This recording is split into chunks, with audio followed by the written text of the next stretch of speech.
Welcome to Focus TV news.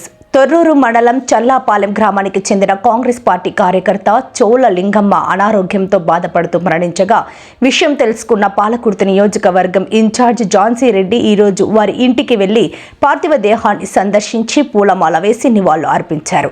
ఈ కార్యక్రమంలో నాయకులు, మండల నాయకులు, పార్టీ సీనియర్ నాయకులు, గ్రామ కాంగ్రెస్ పార్టీ నాయకులు, యువజన నాయకులు, మహిళా నాయకులు తదితరులు పాల్గొన్నారు.